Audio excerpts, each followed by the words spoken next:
प्रभावित परिवार की परिभाषा में अनुसूचित क्षेत्रों में किसी व्यक्ति को शामिल करने के लिए उसे घोषणा की तारीख से पहले से कम से कम कितने वर्षों तक उस क्षेत्र में निवास करना या व्यवसाय करना आवश्यक है? 20, 10, 15, 30? क्या होगा answer? A b c d? 30 साल सर। सी। सी 30 साल, बिल्कुल सही। सी। आगे, झारखंड पुनर्वास नीति के तहत जब किसी परियोजना में 100 या अधिक परिवारों का सामूहिक विस्थापन शामिल हो तो सामाजिक प्रभाव मूल्यांकन रिपोर्ट कितने दिनों के भीतर पूरी की जानी चाहिए? 60 दिन, 90 दिन, 30 दिन, 15 दिन? 30 दिनों के अंदर सर। 30 दिन, बिल्कुल सही। अध्याय 4.2.1 के अनुसार, ठीक है, सीआर रिपोर्ट 30 दिन के भीतर। नीति के अनुसार पुनर्वास और पुनर्व्यवस्थापन के लिए आयुक्त के पद पर नियुक्त अधिकारी का पद कम से कम किस स्तर का होना चाहिए? अंचल अधिकारी, आयुक्त या समकक्ष रैंक, उपायुक्त या मुख्य सचिव? A b c d? क्या होगा? उपायुक्त सर। सी। उपायुक्त? सी। उपायुक्त डीसी सर। कमिश्नर ना? अच्छा, कमिश्नर है। 5.8 में स्पष्ट रूप से लिखा हुआ है, यदि किसी परियोजना के लिए अनिवार्य रूप से अधिग्रहित की गई भूमि उस आंशिक रूप से भी उपयोग कब्जा लेने की तारीख से 5 साल के भीतर नहीं किया जाता है तो इस नीति के अनुसार उस भूमि का क्या होगा? भूमि मूल मालिकों को तुरंत लौटा दी जाएगी, अधिग्रहण करने वाली संस्था को 10 और वर्षों का विस्तार मिलेगा, अधिग्रहण करने वाली संस्था भूमि को बेच सकती है, भूमि राज्य सरकार के स्वामित्व में वापस आ जाएगी। क्या होगा? D sir. D? Sir b लग रहा है, क्योंकि 15 साल के बाद में वापस भूमि लौटेगा। यहाँ कह रहा है आंशिक रूप से उपयोग कब्जा लेने की तारीख से 5 साल के भीतर नहीं किया गया। आंशिक,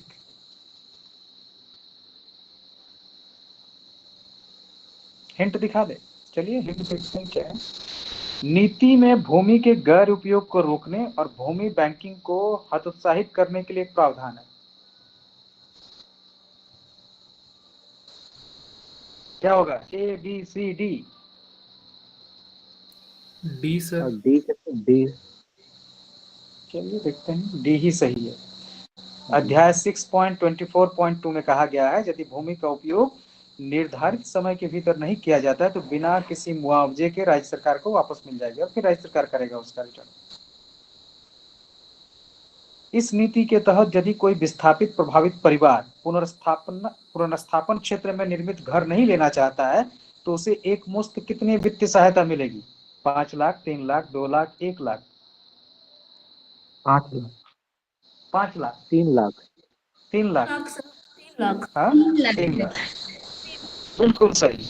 अध्याय 7.2 में स्पष्ट रूप से लिखा है नीति के अनुसार उन प्रभावित परिवारों के लिए क्या प्रावधान है जिन्हें परियोजना में रोजगार नहीं दिया गया है या जो रोजगार का लाभ नहीं उठाना चाहते हैं।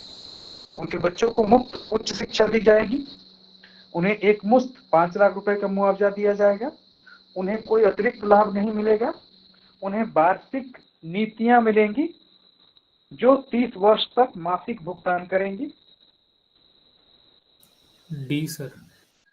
डी। 5 लाख वाला लग रहा है। 5 लाख पक्का?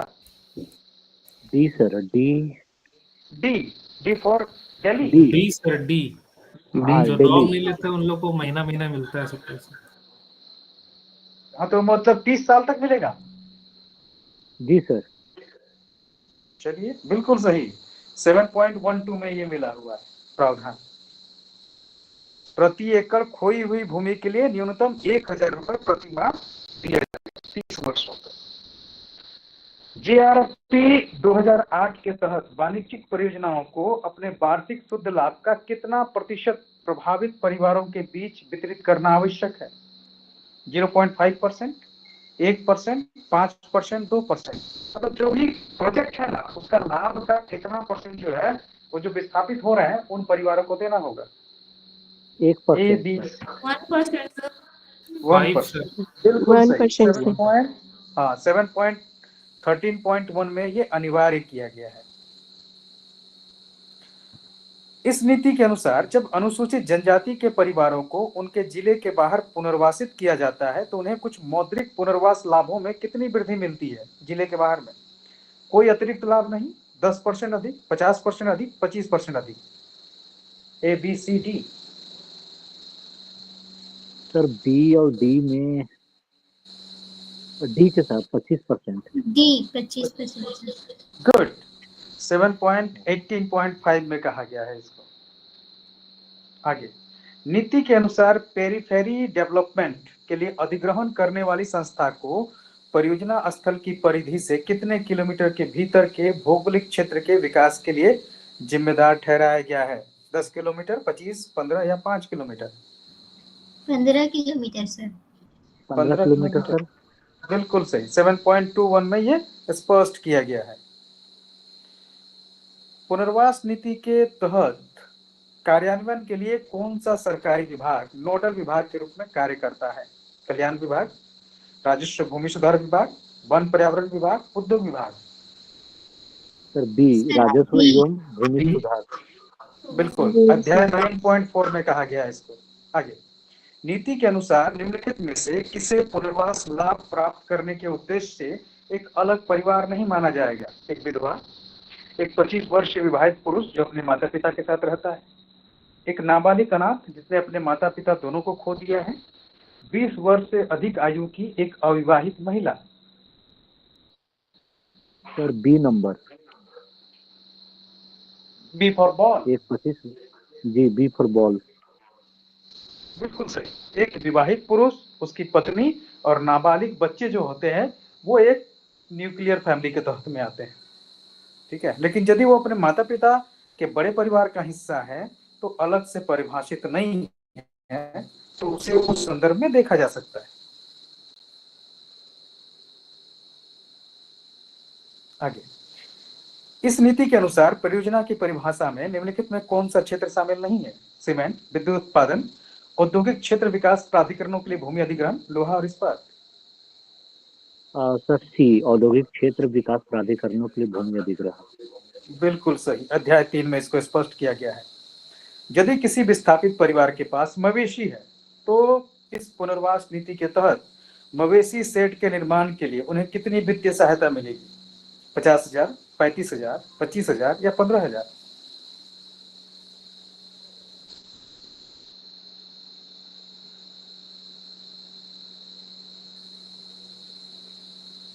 I think 15,000। 15,000 लॉक कर दें? जी जी सर। 35,000। 7.8 में ये स्पष्ट है। आगे, JRRP 2008 के तहत शिकायतों के निवारण के लिए स्थापित अधिकरण में कितने सदस्य होते हैं? 5, 2, 1 या 3?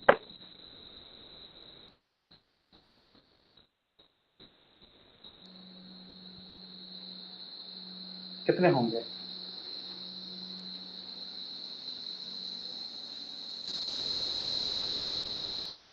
डेली अगर हम लोग आधा घंटा भी क्विज करते हैं ना तो करीब करीब हमको लगता है कि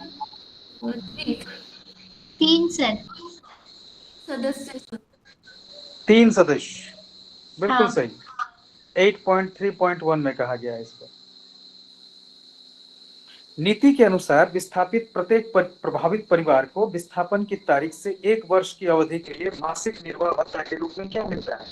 प्रति माह 10 दिन की न्यूनतम कृषि मजदूरी के बराबर, प्रति माह 25 दिन की न्यूनतम कृषि मजदूरी के बराबर, एक निश्चित राशि 5,000 रुपए प्रति माह, वार्षिक नीति से प्राप्त होने वाली राशि का आधा।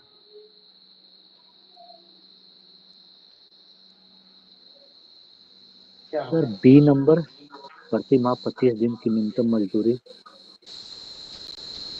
25 दिन की न्यूनतम कृषि मजदूरी। जी बिल्कुल सही। 7.14 में है ये।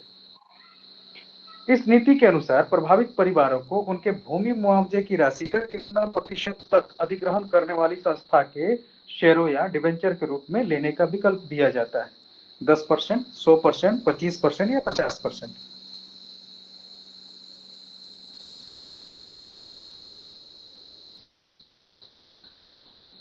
क्या है?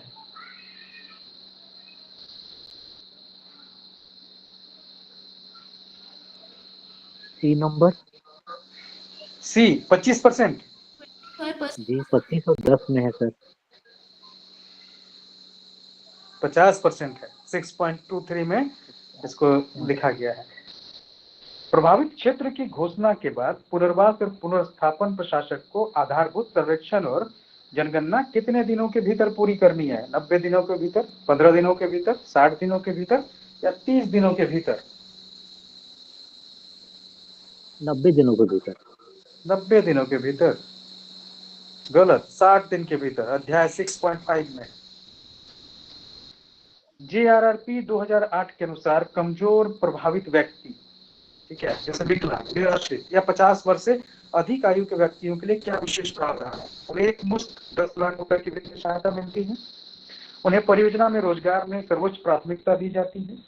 उन्हें 5 साल के लिए मासिक निर्वाह भत्ता मिलता है। उन्हें जीवन भर के लिए पेंशन देने वाली वार्षिक नीतियां मिलेंगी।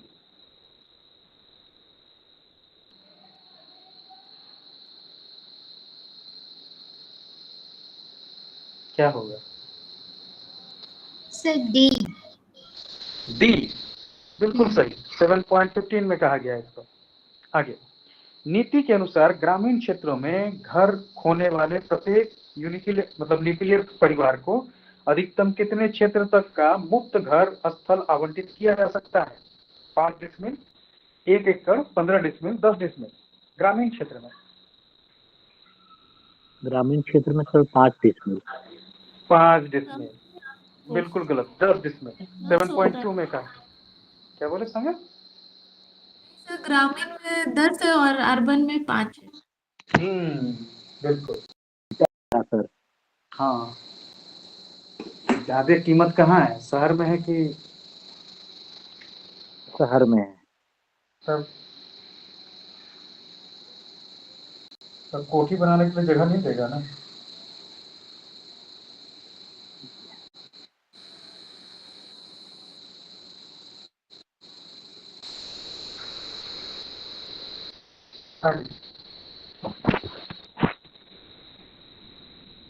राज्य स्तरीय पुनर्स्थापन और पुनर्वास परिषद की अध्यक्षता कौन करते हैं? मुख्यमंत्री, राजस्व एवं भूमि सुधार मंत्री, विकास आयुक्त या मुख्य सचिव?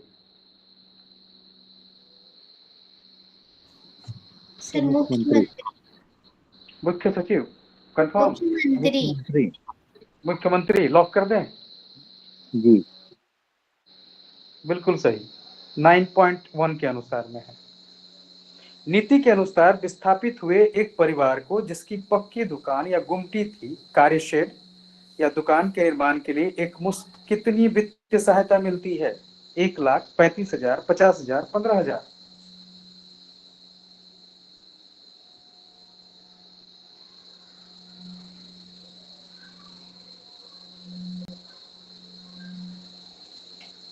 चलिए, ABCD क्या होगा?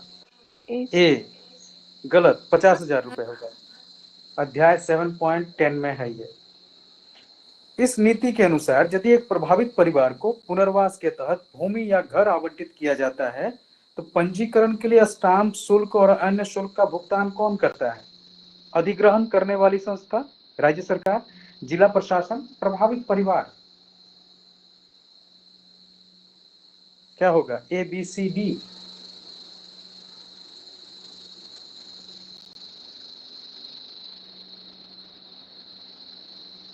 राज्य सरकार। ए नंबर सर। ए बिल्कुल सही, 7.5 में।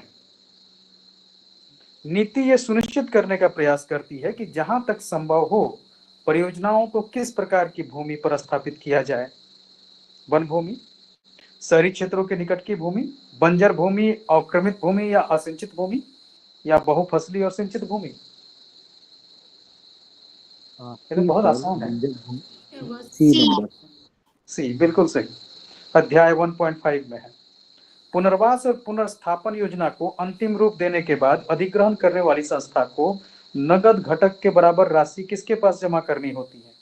एक एस्क्रो खाते में जिसकी निगरानी ग्राम सभा करेगी, राज्य सरकार के खजाने में, पुनर्वास और पुनर्स्थापन प्रशासक के पास या जिला कलेक्टर के पास?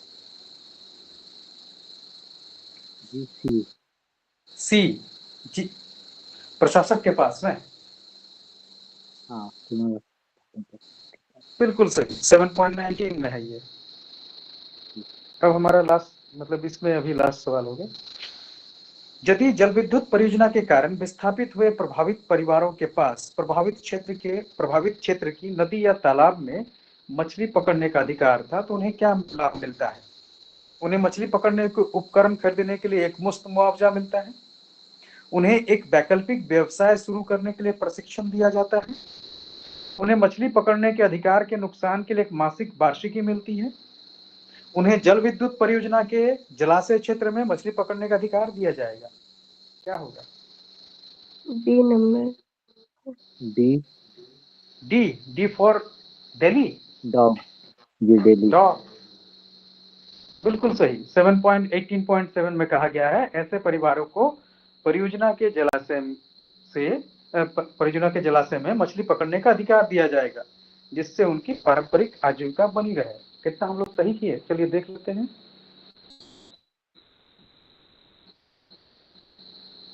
सब मिलकर भी मतलब जो होता है 90% नहीं पहुंचा रहे हैं।